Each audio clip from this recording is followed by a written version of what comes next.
Kumusta po kayo lahat po ng supporter natin? Kumusta po? Ayan, shoutout po pala no kay Ate Pitang, yan, Ma'am Lynn Alde, Nanay Susan, kunan. Kumusta po? Tita Dailin, yan, Nanay Ivy, yan, kumusta kayo dyan, Nay? Lahat po ng supporter, silent viewer na sa mga nanonood ngayon, maraming salamat po.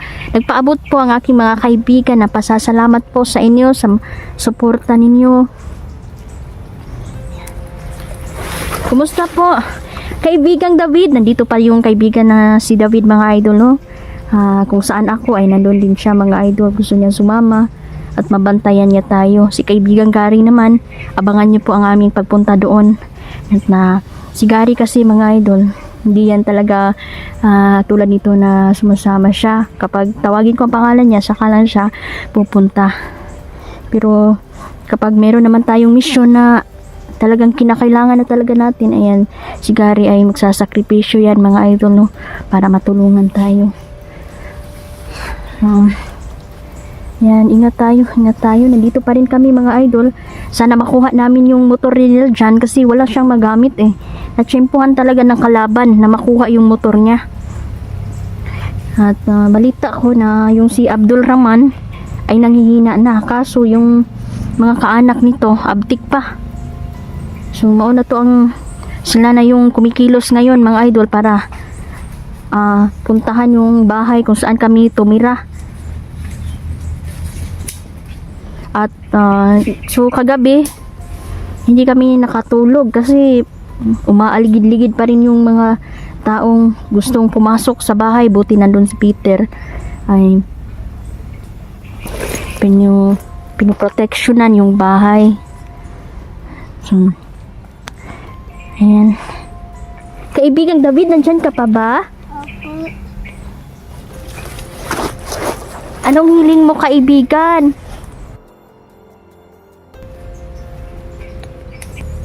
Ayan. Sana gumaling ang may sakit. Yun din yung kahilingan ng kaibigan natin. Sana kaibigan, magdilang anghel ka sana.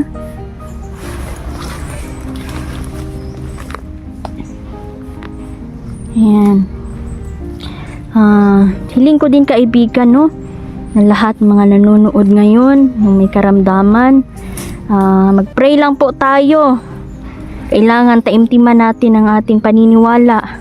Minsan kasi, mga idol, no, na kung kailangan kasi natin talaga na kailangan dot dito sa Ginoo ba para jud dungog ang atong mga pag-ampo kasi wala tayong kakayahan, mga idol, no. Wala tayo dito kung wala siya. Kaya lahat ng bagay, lahat ng mga kabigatan na ating nararamdaman, problema, ay isurrender nato sa iya, mga idol, at siya na ang bahala. Hindi natin kaya. Kung tayo lang, hindi natin kaya, mga idol. Yan, ingat tayo. Yan. Ayan, hanapin natin yung katiwala ni Abdul, mga idol, na nandito ngayon, umaaligid lang dito sa bundok na to. At balita pa rin ba na marami pa rin mga bata ang nawawala dahil inaalay nila sa itim na duwende. Kasi humihingi ang itim na duwende, mga idol, ng mga bata, no. Kapalit niyan ay kapangyarihan at gusto nila na lahat ng kulam na pinarusa ko kay Abdul ay gumaling. Diyos ko.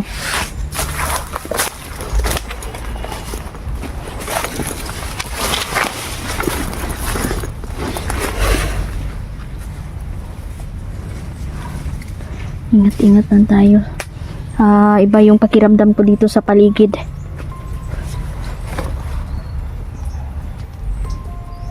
Ingat ka, kaibigan, kasi may talaga. Opo, kaibigang David, mag-iingat po ako. May mga traitor daw, mga idol. Kakilala ko po ba sila? Opo. Babae ba ito o lalaki? Lalaki.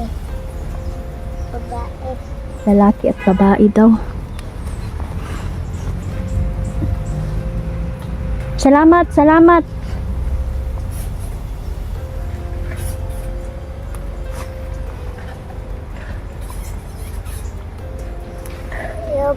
thank you sa kaibigan. Salamat kaibigan.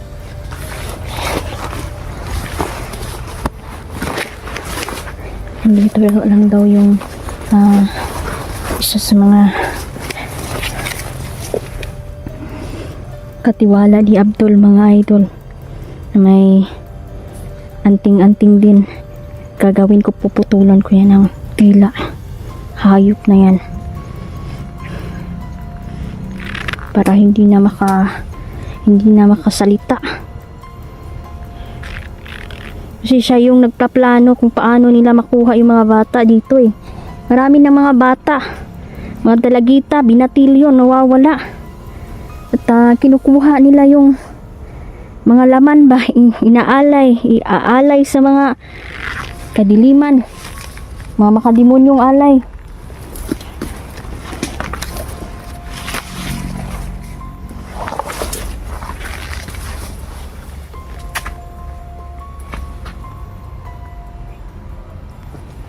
Nandito sa kaibigan. Ha? Nandito sa. Sige. Hindi ka pa mapagod kaibigan? Ha? Opo. Kaibigan, mga idol, nandito lang siya. Tinutulungan niya tayo. Kaibigan, nandito siya.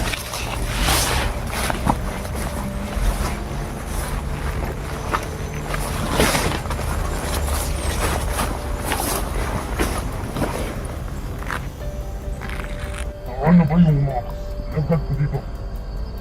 Enak ako nag-i-enda dito. Pangkilan nila. Bakit ang tagal nila?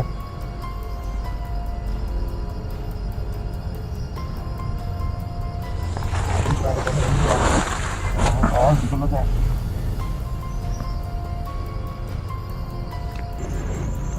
Gusto ko siyang putulan ng dila, mga idol. Napakadaldal. At bawat bigkas niya ay malakas ang orasyon na lumalabas sa bibig niya.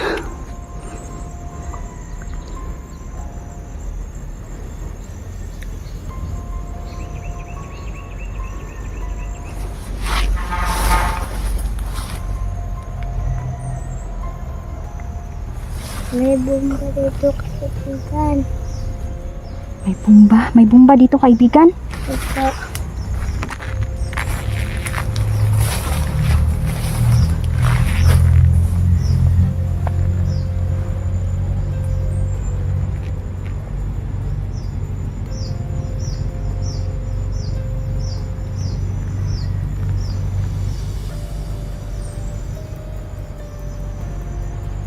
Dapat. Tingin mo, alagad ka dito. May nilagay sila dito mo. Dapat mo malaman sa alin na ilagay. Baka makatakan ko. Hihintay lang ako dito dito. Wala.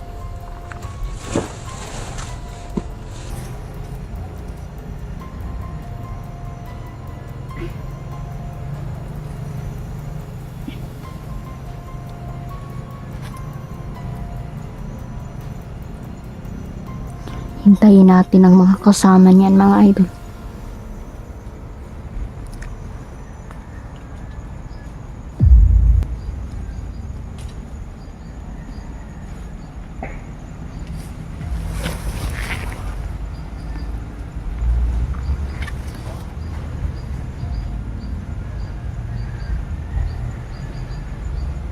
Nakamasig ka. Nakasakay siya sa Binigyan mo ba ng chocolate? Oo. Mahilig pala siya sa chocolate day. Yan yung hilig nila eh. Mabuti at pinutol mo yung bula. Walang kwenta.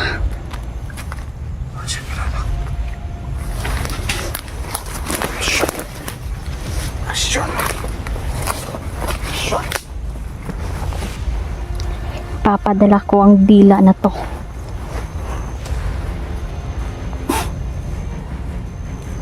Sa sa mga angkan nila Raman. Nagpaplano sila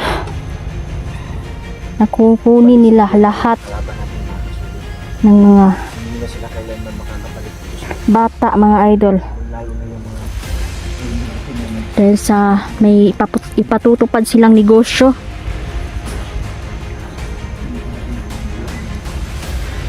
Kinukunan nila ng laman loob, binibenta. Grabe, napakahayop nila. Iba ang mga to. Dapat hindi na sila mabuhay ba.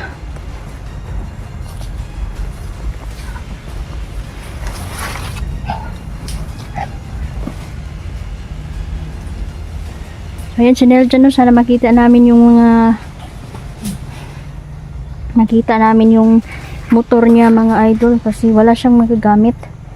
So ayan, hanggang dito na lang po muna. Maraming salamat.